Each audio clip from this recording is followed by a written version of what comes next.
I didn't install the camera because I was paranoid. I installed it because something in my life felt off. Not in a dramatic, movie-like way. Nothing obvious. No broken locks. No missing valuables. No strange noises at night. It was worse than that. It was subtle. The kind of subtle that makes you question your own sanity. And the first time I noticed it, I laughed it off. Because the alternative was impossible. It started with a mug. A stupid white ceramic mug with a chipped handle, the one I had been using every single morning for the past 2 years. I always left it on the right side of the kitchen sink. Always.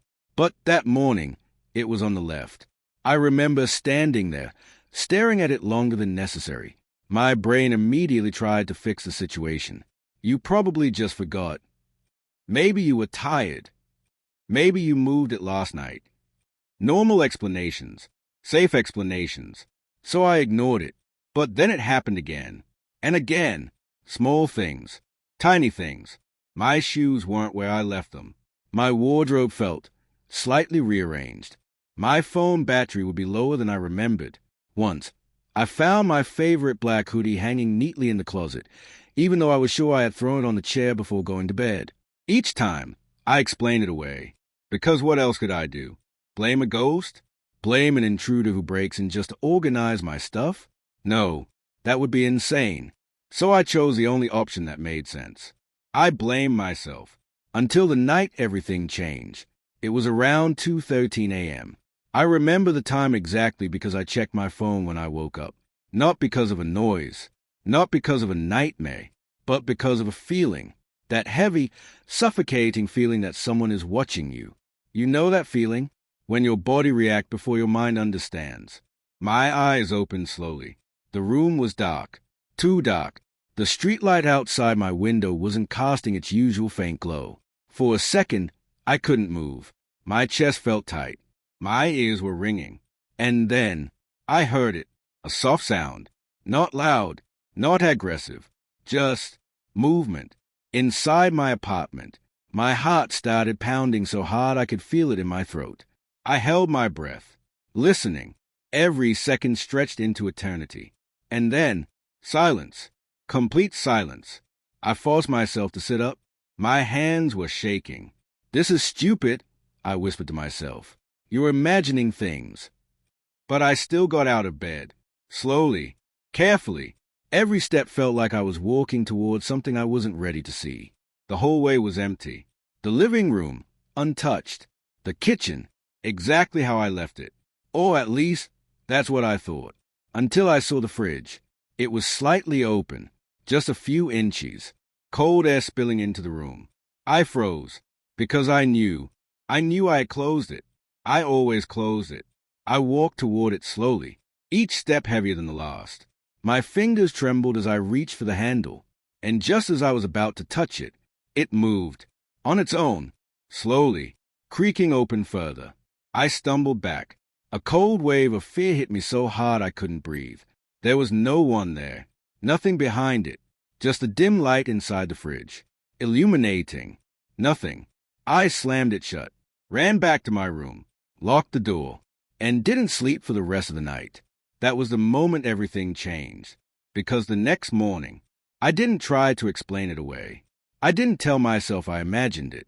I didn't lie to myself anymore. Instead, I did something else. Something that would destroy my life completely. I bought a hidden camera. Not one. 3. Small. Discreet. Almost impossible to notice. One in the living room. One facing the kitchen. And one in my bedroom. If something was happening in my apartment, I was going to see it. Even if I didn't want to. The first day? Nothing. Second day? Nothing. Third day? Still nothing. I almost felt stupid. Maybe I was losing my mind. Maybe stress was messing with me. Maybe. The fourth night. That's when everything broke. I remember sitting on my bed, staring at my phone, watching the live feed. Nothing unusual. Just my empty apartment. My normal, quiet, safe apartment. I sighed, turned off the screen, and went to sleep. Or at least, I thought I did. Because what I saw the next morning made me question whether I had ever really been alone in my life. My hands were shaking as I opened the footage, fast-forwarding through hours of nothing, until 2:11 a.m. My breath caught. The bedroom camera. The door. It opened. Slowly. Silently. And then, someone walked in. I leaned closer to the screen. My heart stopped. My brain refused to process what I was seeing. Because the person standing there, the person walking toward my bed, the person staring directly at me while I slept, was me. Exactly me. Same face. Same body. Same clothes. Same everything. But her eyes weren't mine. They were empty. Cold. Watching me like I was the intruder. I couldn't breathe. I couldn't move. I just sat there, frozen, as I watched my own double smile. I replayed the footage 5 times, then 10. Then I stopped counting. Every time, I hoped it would change, that my eyes had tricked me, that my brain had filled in something that wasn't there. But it didn't change. Not a single frame. 2:11 a.m. The door opens, and I walk in, not tired, not confused, calm, controlled, like I belonged there more than the version of me sleeping in that bed. I dragged the timeline back again, forcing myself to watch every second. She moved slowly, carefully, like she knew exactly where everything was. Because she did. She walked past the dresser, didn't hesitate, didn't look around like an intruder. She went straight to the side of my bed, and stood there, just watching me sleep. My stomach twisted, because it wasn't curiosity. It wasn't confusion. It felt like evaluation, like she was studying me, measuring something, comparing. Then, she leaned closer, so close her face almost touched mine. And for a second, just a second, her lips moved, like she whispered something. But the camera had no audio. I didn't know what she said, but I felt it, deep in my chest, like whatever she whispered wasn't meant for the version of me that was awake. It was meant for the version that didn't even know she existed. Then she smiled. That same smile. Cold. Wrong. Not human. And walked out. 2:13 a.m. Gone. Just like that. I sat there, staring at the screen, my reflection faintly visible over the footage. 2 versions of me. One watching, one sleeping. And for the first time in my life, I didn't recognize myself. My first instinct? Call the police. But what was I supposed to say? Hi, someone broke into my apartment, and it was me. They'd think I was insane. Or worse, they'd believe I was hiding something. So I didn't call. Instead, I checked the other cameras. Living room. Nothing unusual. Kitchen. That's when my heart dropped. Because at 2:12 a.m., she was there too, standing in front of the fridge, opening it, just like I had seen that night. Except this time, I wasn't imagining it. She reached inside, pulled out a bottle of water, drank it slowly, casually, like it was hers, like everything here was hers. Then she paused, mid-motion, her head tilted slightly, and then she looked directly at the camera. Not accidentally, not randomly, directly, like she knew it was there, like she had been waiting for it. My chest tightened. No, I whispered. No, no, no. Her eyes locked onto the lens, and that same smile spread across her face again. Slow, deliberate, mocking. Then she raised her hand and waved. I dropped my phone. It hit the floor with a sharp crack, but I didn't care, because my entire body had gone cold. She knew I was watching, which meant this wasn't random. This wasn't an accident. This wasn't some glitch in reality. This was intentional. I picked up the phone again with shaking hands, forced myself to continue. Bedroom camera. 2:13 a.m. She leaves. Door closes. And then, nothing. Just me. Sleeping. Peacefully. Like I had no idea my life had already been invaded. I didn't go to work that day. I couldn't. I sat in my apartment. Every sound made me jump. Every shadow felt wrong. Every reflection made me pause just a second too long. Because what if she was still here? What if she never left? What if I wasn't the original? That thought hit me like a truck. So sudden, so sharp. I ran to the bathroom, stared at myself in the mirror, my breathing uneven, my eyes wide. This is me, I said out loud. My voice sounded distant, unfamiliar. This is me. But something inside me didn't fully believe it, and that terrified me more than anything else. I didn't sleep that night, or the next, because I wasn't just scared of her anymore. I was scared of what she wanted. Why was she watching me? Why was she copying me? Why did she look at the camera like that? Like she was playing a game I didn't understand. And then, on the fourth night, she came back. But this time, something was different. I wasn't asleep. I was waiting. Lights off, body still, eyes barely open, watching the door through the smallest slit. 2:11 a.m., right on time. The handle moved. Slowly, quietly, the door creaked open. And there she was, standing in the doorway. Me, but not me. For a second, we just stared at each other. She didn't expect that. I could see it. That tiny flicker in her expression. The first crack in that perfect, controlled mask.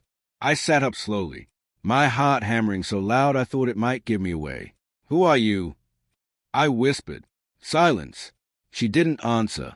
She just tilted her head, studying me again, like I was a strange one. Stop coming here, I said, louder this time. This is my home. And that's when she finally spoke. Her voice was mine, exactly mine. Same tone, same pitch, same rhythm, but colder, detached. You're still here. My blood ran cold. What does that mean? I demanded.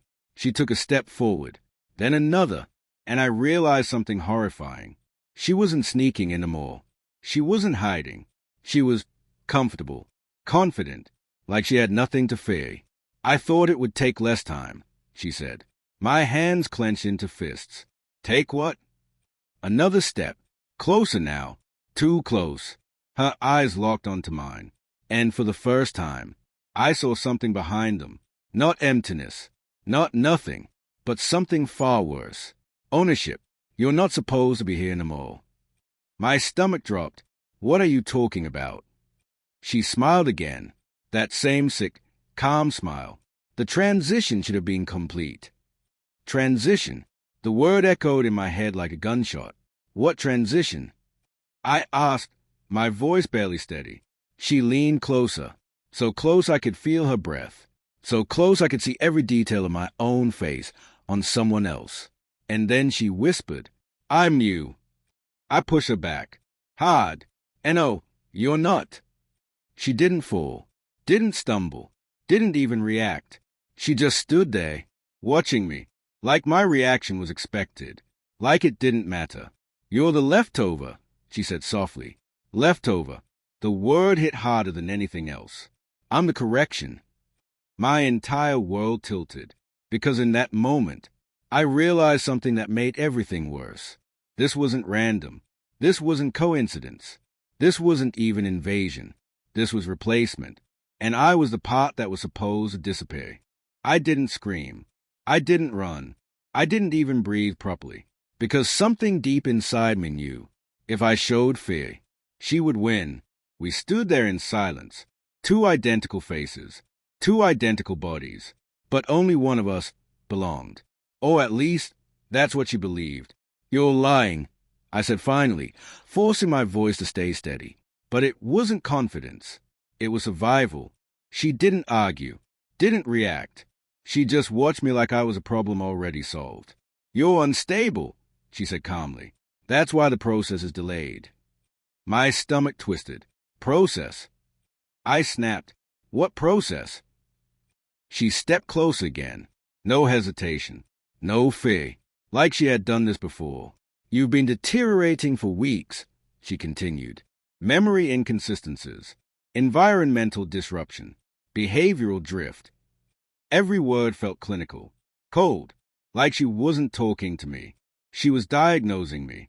That's not true, I said quickly. I'm fine. But even as I said it, the mug, the hoodie, the fridge, the small things, they flashed through my mind like cracks in glass. Her eyes narrowed slightly. You're aware of the discrepancies. It wasn't a question. It was a statement. And that scared me more than anything. Who sent you? I asked. Silence. Answer me. For the first time, her expression changed. Not anger, not fear, annoyance, like I was wasting her time. No one sent me, she said. I am you. My nails dug into my palms. No, you're not. She tilted her head again, that same unsettling gesture. You're holding onto identity through memory, she said. That's expected. What are you talking about? My voice cracked. You think continuity makes you real, she continued. But continuity can be replicated. My heart skipped. Replicated. No, I whispered. Yes, she said softly. Your habits, your routines, your preferences, all mapped, all transferred. Transferred, like I was data, like I was replaceable. Stop it, I said, shaking my head. You're insane. But she smiled again, that quiet, confident smile. The cameras were a mistake. My blood ran cold. What? You accelerated awareness, she said. You weren't supposed to see me yet. A chill ran down my spine. Then why are you here? I demanded. She paused, for just a second. And in that second, I saw it. Not control, not certainty, but something else. Urgency. Because now you're resisting. That word echoed louder than anything else. Resisting, like I was supposed to give up. What happens if I don't? I asked. Her eyes locked onto mine. Sharp, focused. Then removal becomes necessary. My chest tightened. Removal. I repeated slowly. She didn't answer. She didn't need to, because I understood. And for the first time, fear turned into something else. Anger. Pure. Burning. Explosive anger. You think you can just walk in here, take my life, and erase me? I said, my voice rising. She didn't flinch. It's already happening, she said calmly. No, I snapped. Not anymore. Something shifted in that moment. Inside me, a line was drawn, because I realized something she didn't expect. I wasn't breaking. I was fighting. You made a mistake, I said. Her eyes narrowed slightly. You let me see you. Silence. And for the first time, she didn't immediately respond. That was it. The crack. Small, but real. I know your pattern now, I continued. 2:11 a.m. Every time. Her jaw tightened. Barely. But I saw it. You observe. You adjust. You try to replace me piece by piece. No response. But her stillness said everything. And now, I stepped closer. Now I'm watching you. For the first time, she took a step back. Just one. But it was enough. You don't understand what you're interfering with, she said. No, I replied. You don't understand who you're trying to erase. Silence filled the room again. Heavy, tense, dangerous. And then, she smiled. But this time, it was different. Not calm, not controlled. This one had something darker in it. Something sharper. Adaptation acknowledged, she said quietly. And before I could react, she moved. Fast. Too fast. 1 second she was in front of me. The next, everything went black. I woke up on the floor, my head pounding, my vision blurry. For a second, I didn't remember anything. Then it all crashed back. The footage, the double, her words. I shot up instantly, heart racing. Hello. I shouted. Silence. The room was empty, but something felt wrong, different. I ran to the mirror and froze, because I wasn't wearing what I remembered. My clothes had changed. Different shirt, different pants. Clean, neatly fitted, like someone had dressed me. No, I whispered. I rushed to the living room. Everything looked normal. Too normal. Organized. Perfect. Controlled. Like a staged version of my life. My phone. Where was my phone? I found it on the table. Screen already on. A message open. Sent. Not received. Sent. From me. My hand started shaking as I read it. I'm taking a few days off. Don't contact me. Sent to my boss. Timestamp, 3:02 a.m. I dropped the phone. No, I didn't. But I knew. She did. She was already taking over. Piece by piece. Action by action. Identity by identity. And I had just lost time. Time I couldn't account for. Time she used. Time she controlled. That's when it hit me. This wasn't just happening at night anymore. She was accelerating, which meant one thing. I was running out of time. But if she thought I was going to sit back, disappear quietly, fade out like I never existed, she had no idea who she was dealing with. Because now, this wasn't fear anymore. This was war. And I wasn't going to just survive it. I was going to end it. The first thing I did was stop trusting myself. That sounds insane. I know, but after what I had just seen, after losing time, after waking up in different clothes, after finding messages I never sent, I understood something clearly. If she could act like me, she could be me. And if she could be me, then anything I thought I remembered, did, or said, couldn't be trusted anymore. I needed proof, not feelings, not memory, proof. So I did the only thing I could think of.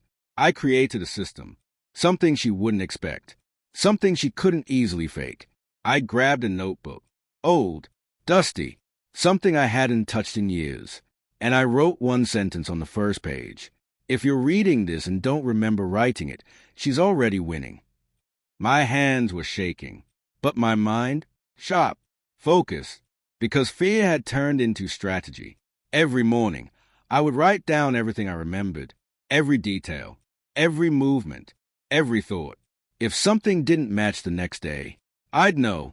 Then I took it further. I set traps. Small ones. Subtle ones. I moved objects in specific ways. Not obvious placements. Patterns.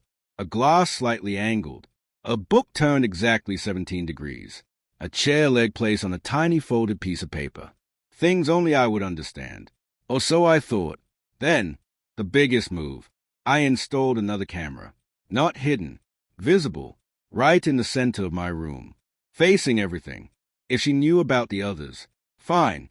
Let her see this one. Let her think she was in control. Because this time, I wasn't just watching. I was preparing. That night, I didn't sleep. Not even for a second. I sat in the corner of my room. Lights off. Knife in hand. Yeah, I reached that point. Because this wasn't paranoia anymore. This was survival. 2:09 a.m. Nothing. 2:10 a.m. Still nothing. 2:11 a.m. My entire body tensed. The door handle moved. Slowly. Just like before. But this time, I was ready. The door creaked open. And there she was. Me. Again. But the moment she stepped inside, her eyes went straight to the camera. The visible one. She paused. Studied it. Then, she smiled. You're adapting faster now, she said. Her voice echoed in the room. Same as mine. But colder. Sharper. I didn't move. Didn't speak. Didn't even breathe loudly. Because I was watching her. The way she had been watching me. You think this changes anything? She continued. Silence. I tightened my grip on the knife. She stepped further inside. Slow. Confident. Like always. But then, she stopped. Right in the middle of the room. And something changed. Her posture. Her stillness. Her expression. This isn't part of the pattern, she said quietly. My heart pounded. She turned her head slightly. Scanning. Not casually. Precisely. Like she was analyzing. Processing. And then, her eyes shifted. Not to the camera. Not to the door. To the corner, where I was sitting. Hidden in shadow. But not hidden enough. We locked eyes. For a split second, everything froze. And then, she moved first. Fast.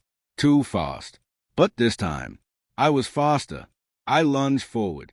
Knife raised. A scream tearing out of my throat. Get out of my life. The blade cut through the air. And connected. Not deep, but enough. Enough to make contact. Enough to prove something. She staggered back. And for the first time, she reacted. Not like before. Not calm, not controlled, but shocked. She looked down at her arm, at the cut, at the blood, then back at me, and her expression changed completely. Not anger, not fear, but something much worse. Recognition. You can affect me, she whispered. My chest heaved. Yeah, I said, breathing hard. And I will again. Silence filled the room. Heavy, dangerous, different now, because the rules had changed.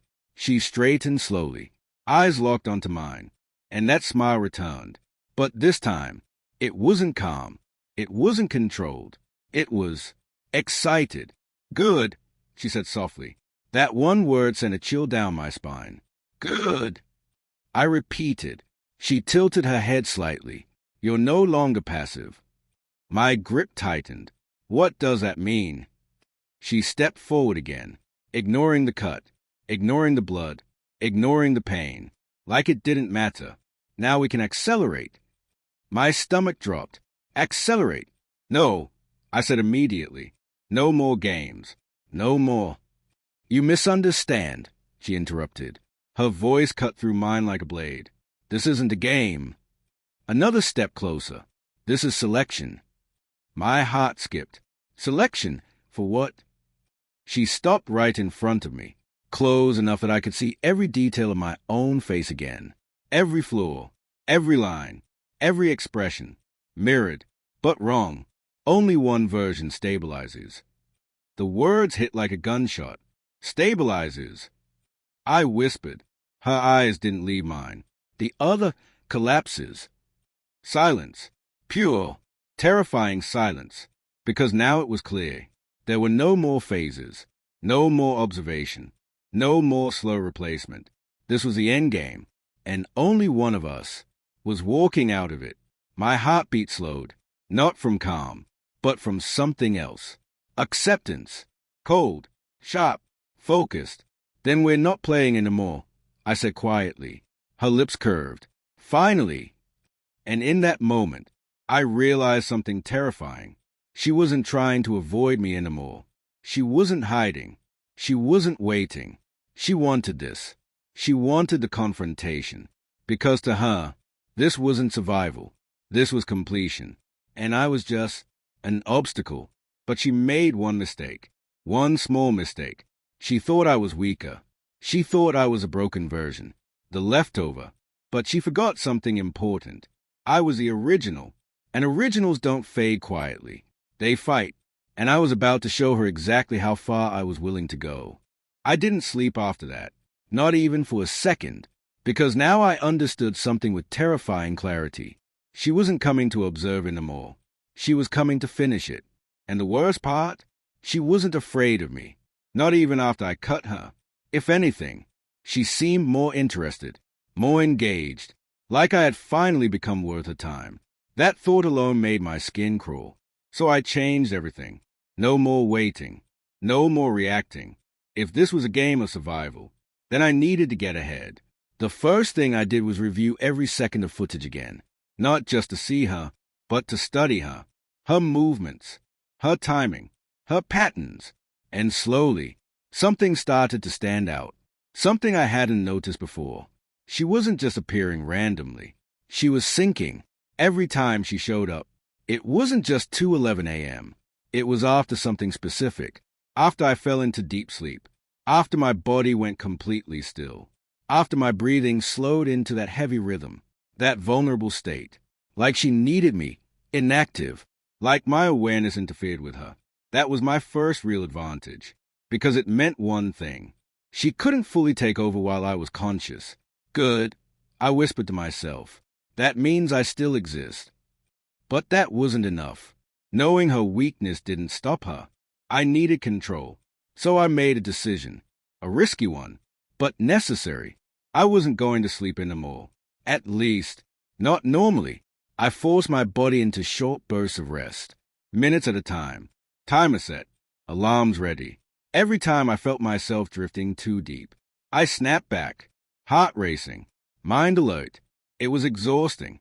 Painful. But it worked. Night 1. She didn't come. Night 2.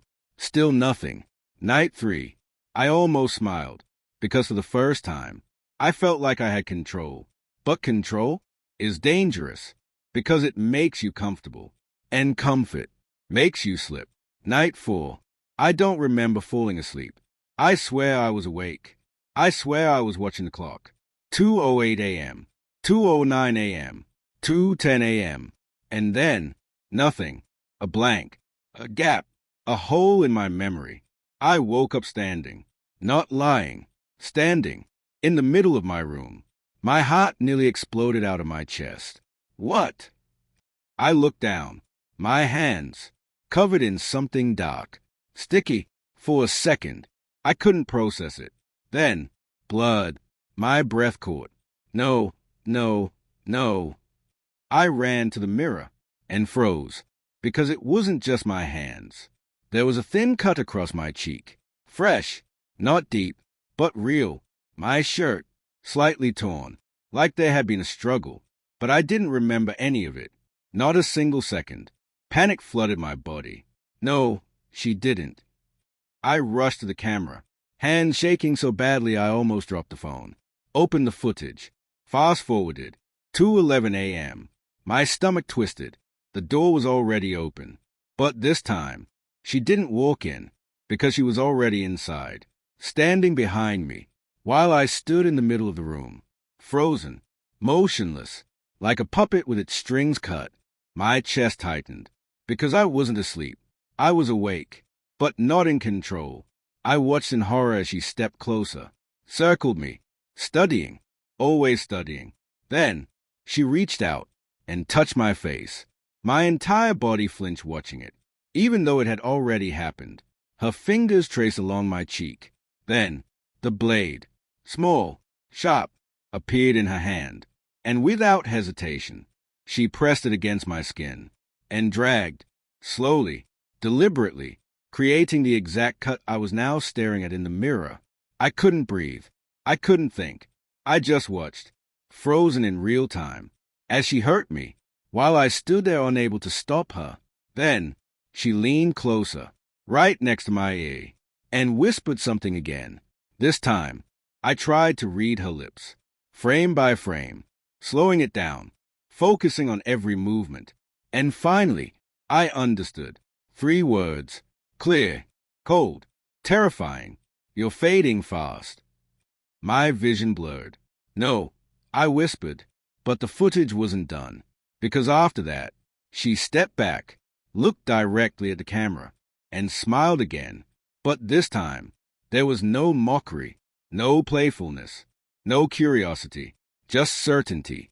Then, she walked toward me, merged. That's the only word I can use, because she didn't walk past me, didn't go around me. She stepped into me, and disappeared. My entire body went numb, because right after that, I moved. Not her, me. I turned, walked to the table, picked up my phone, and started typing, exactly like the message I had found earlier, like she had been controlling me from the inside, like she didn't need to replace me anymore, because she could become me whenever she wanted.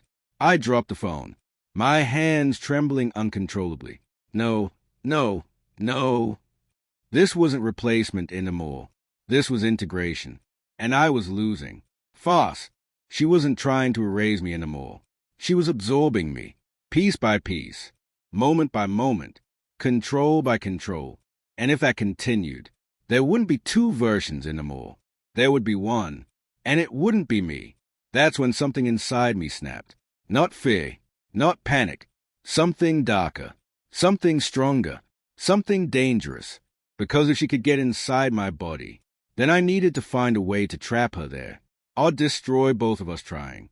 Because I'd rather burn everything down than let her live my life, my name, my existence, like I was never real. I looked at my reflection again.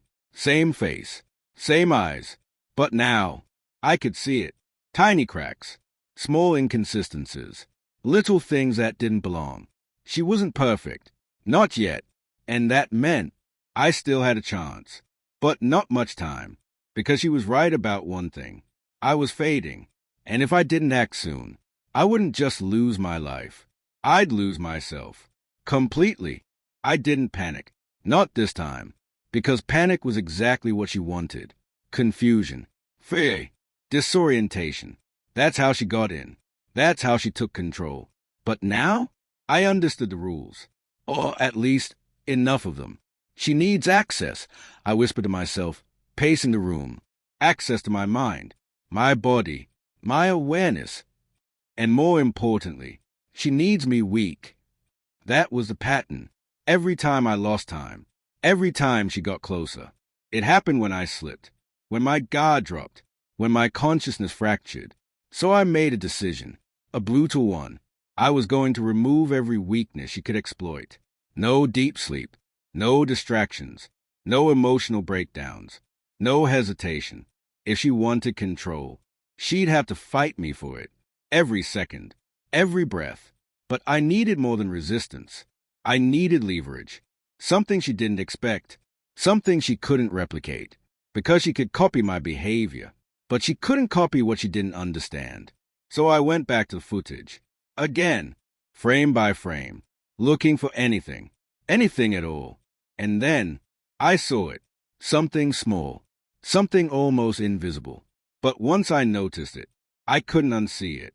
Every time she appeared, the lights flickered, just slightly, barely noticeable, but consistent, every single time. My heart started racing. Energy disruption, I whispered. It wasn't random. It wasn't coincidence. It was her, or whatever she was connected to, which meant she wasn't fully here, not completely physical, not completely stable. And that was my second advantage. Because if she wasn't fully stable, then maybe, just maybe, I could break her. The question was how. I stared at the wires running along my wall, the power outlet, the fuse box, and slowly, a plan started forming. Dangerous, unpredictable, but I didn't have safe options anymore. I opened the fuse panel, hand steady, mind focused. If she needs stability, I muttered, I'd take that away. I rewired a small section, not enough to cut power completely, but enough to create fluctuation, unstable current, irregular flow, something that would disrupt anything trying to anchor itself. Then, I set the stage, lights dim, cameras ready, phone recording, and one more thing, the mirror. I dragged it into the center of the room, facing the door, because if she was syncing with me, if she was merging, then I needed to see it clearly. Every detail, every second. Tonight, I wasn't hiding. I wasn't reacting. I was waiting. 2:10 a.m. The air felt heavier, like pressure building before a storm. 2:11 a.m. The lights flickered. Once, twice, stronger than before. And then, the door opened. She stepped in. But this time, something was wrong. She paused immediately, her body stiff, her expression tight, her eyes scanning faster than usual. You changed the environment, she said. Her voice wasn't calm anymore. There was tension in it. Good. That's right, I said, stepping forward. No hiding. No fear. Let's see how perfect you really are. Her gaze snapped to me. Sharp. Focused. Dangerous. You're interfering with stabilization, she said. Good. I replied. The lights flickered again. Harder this time. A low buzzing filled the room. She flinched, just slightly. But I saw it, and that was all I needed. You feel that? I said quietly. That's what losing control feels like. Her jaw tightened.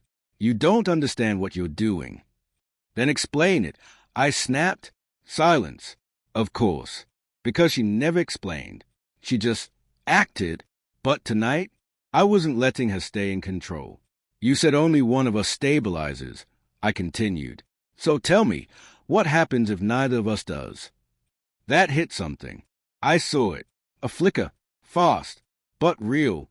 The light surged again. Brighter. Then dimmer. The room pulsed with unstable energy.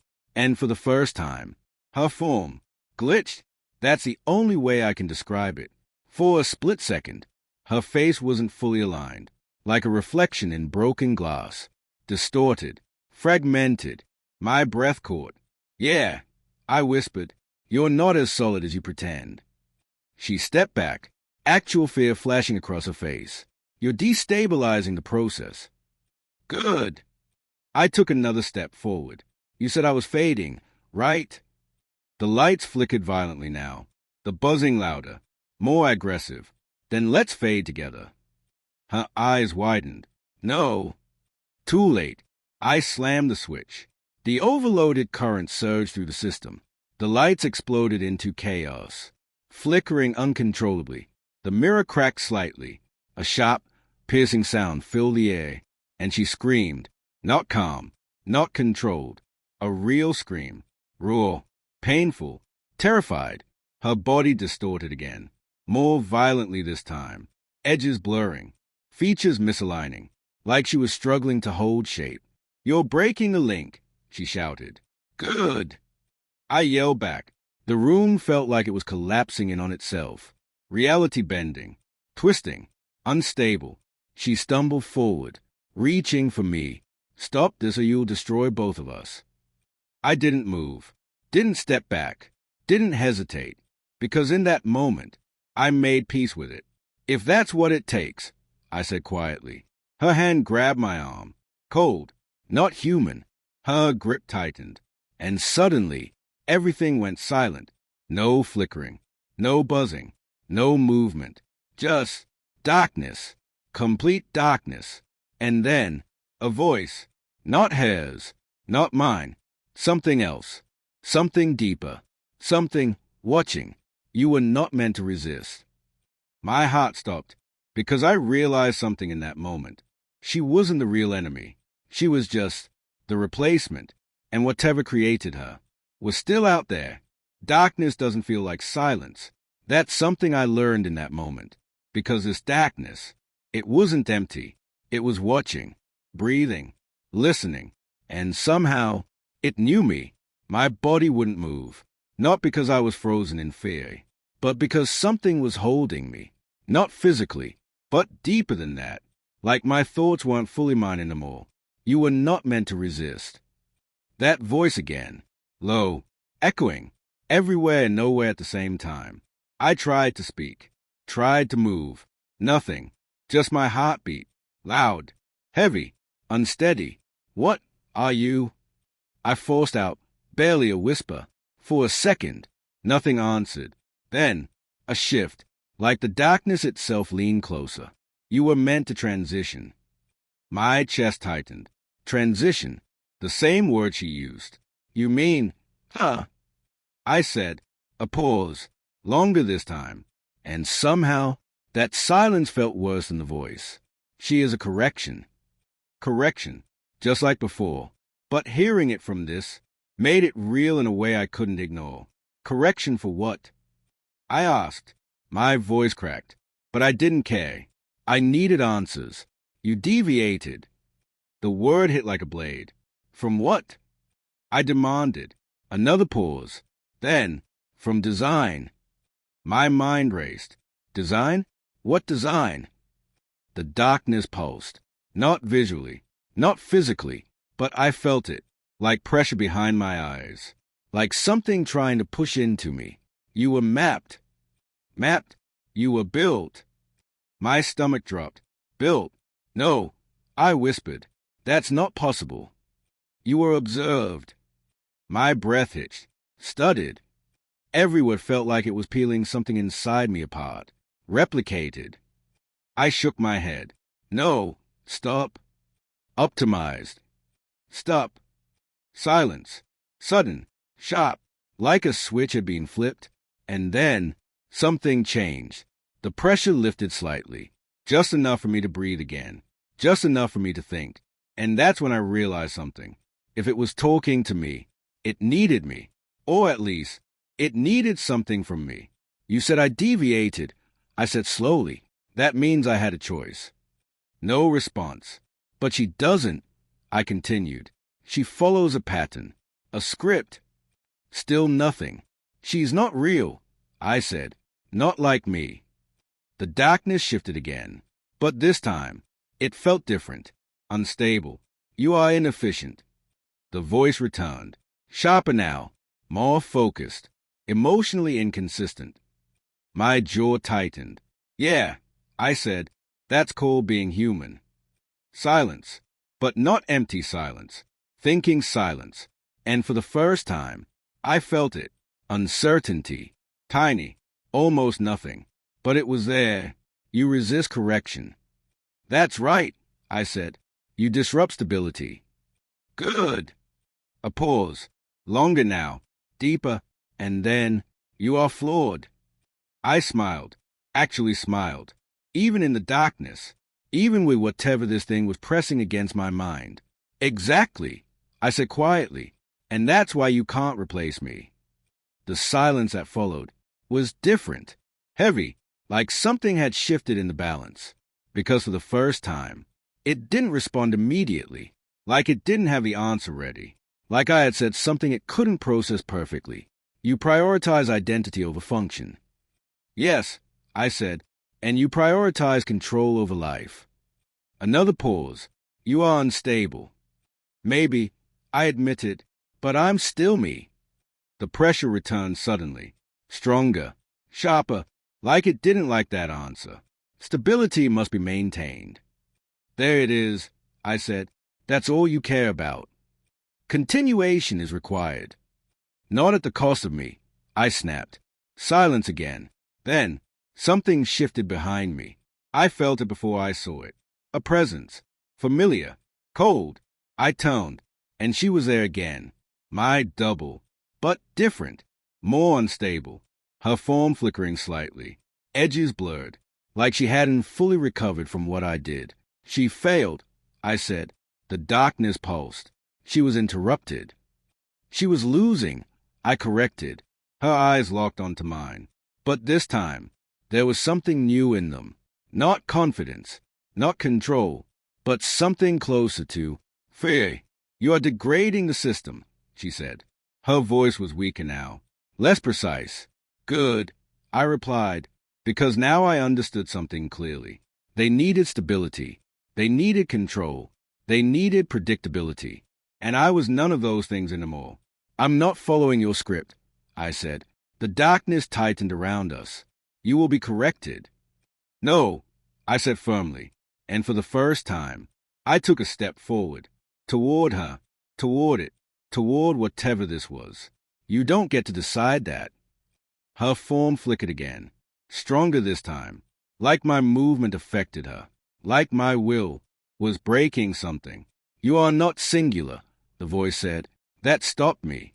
What does that mean? Silence. Then, you are not the only instance. My blood ran cold. Instance. How many? I whispered. No answer. How many? I shouted. The darkness didn't respond. But I didn't need it to, because I understood. This wasn't just happening to me. I wasn't the only one being replaced. I wasn't the only one being corrected. This was bigger. Much bigger. You're doing this to others, I said slowly. Silence. Confirmation. My chest tightened. Because suddenly, this wasn't just survival anymore. This was something else. Something heavier.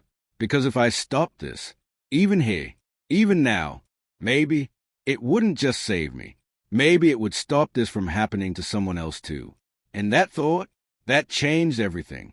I looked at her again. At the cracks in her form. At the instability. At the fear. You need me, I said. The darkness pulsed. No. Yes, I said. Because if I fully break, your system breaks with me. Silence. Heavy. Uncertain. And that's when I knew. I had leverage. Real leverage. You want stability. I continued. Then you don't erase me. You correct deviation. No, I said firmly. You adapt. The word hung in the darkness. Sharp. Dangerous. Different. Because that's what they didn't do. They corrected. Replaced. Controlled. But they didn't adapt.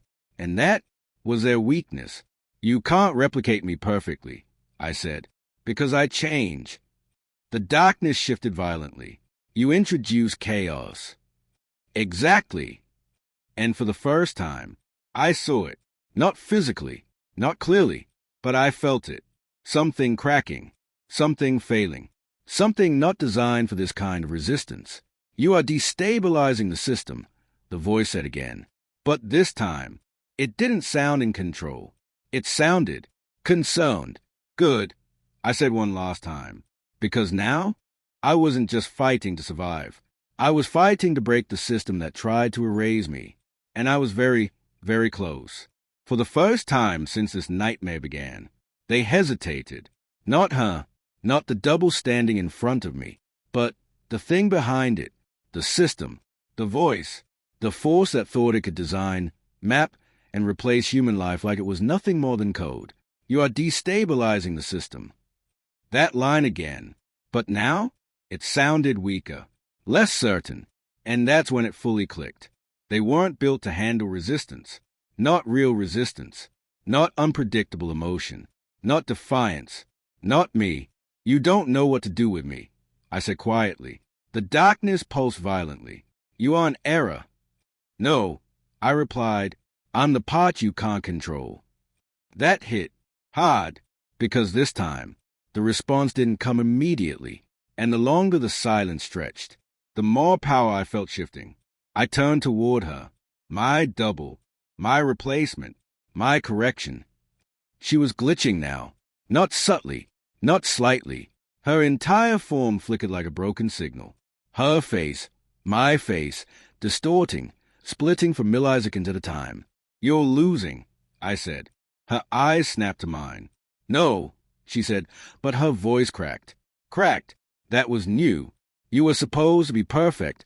I continued, stepping closer. But you're not, because you can't be. The darkness tightened around us again. You will be corrected. I laughed, actually laughed. A raw, exhausted, almost broken sound. Still saying that. I said, even now. Another step forward. She stepped back, instinctively. And that was it. That was the moment. Because she wasn't supposed to step back. She wasn't supposed to hesitate. She wasn't supposed to feel anything. But she did. And that meant she wasn't perfect. She was breaking. You made one mistake, I said. The darkness shifted violently. What mistake? Her voice came, sharper now. You made me aware. Silence. You showed me the system, I continued, and once I saw it, I could fight it. The pressure in the room intensified, like something was trying to crush the moment before it fully formed. You will be removed. No, I said firmly, not this time. I reached out, not with fear, not with hesitation, but with intent, and I grabbed her wrist, cold, unstable, flickering. Her entire body glitched harder the moment I touched her. You said only one of us stabilizes, right? I whispered. She tried to pull away, but couldn't, because now I wasn't resisting. I was overriding. You were wrong. The darkness surged. You cannot merge by force. I'm not merging, I said, and I meant it, because this wasn't about becoming her, or letting her become me. This was something else. Something they didn't design. Something they didn't predict. I'm rejecting you. The moment those words left my mouth, everything snapped. The darkness fractured, not visually, but structurally, like the entire space couldn't hold itself together anymore. Her form twisted violently, distorting, breaking, splitting into fragments of light and shadow. No, this is not within parameters. I don't care about your parameters. I shouted. The room exploded into chaos. Light, darkness, sound, silence, all collapsing into each other, because they had one rule, one outcome, one design, and I broke it, completely. You cannot exist without stabilization. That voice, panicked now, desperate, wrong. Watch me, I said, and then I let go, not of her, of everything, the fear, the control, the need to prove I was real, because I didn't need to prove anything anymore.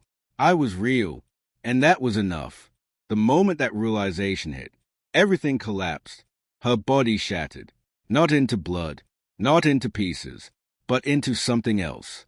Something like data, like fragments of something that was never fully human. The darkness screamed, a sound I can't describe, Not loud, not quiet, but unbearable. And then, silence. I woke up on my floor. Morning light pouring through the window. My chest rising and falling heavily. My body aching. But, oh, I sat up slowly. Looked around. Everything was normal. No flickering. No distortion. No presence. Just my apartment. My life. My reality. I ran to the mirror and stopped because for a second I was scared. Scared of what I might see. But when I looked, it was just me. No cracks. No distortion. No second presence behind my eyes. Just me. And for the first time in days, I breathed. Fully. Deeply. Freely. It's been 3 weeks now. No more lost time. No more movement at night. No more cameras catching things I can't explain. Everything is quiet. Normal. Stable. But sometimes, late at night, I still wake up. Not because I hear something. Not because I feel watched. But because of a thought. A single, quiet thought that never fully leaves me. What if I didn't destroy it? What if I just broke this version of it? Because if what it said was true, if I wasn't the only instance, then somewhere out there, someone else might be watching their own camera, seeing their own double, and realizing they're about to be replaced. END.